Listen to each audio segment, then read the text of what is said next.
appears as if Colorado storm weather has arrived. Last week snow, this week tornadoes.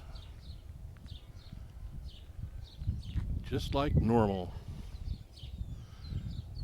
Nothing unusual about that at all.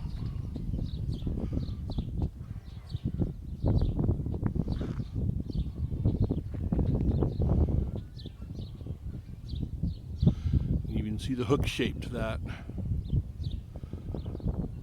leading up to that. The winds haven't quite kicked up yet, but they're on their way, and there's the lightning.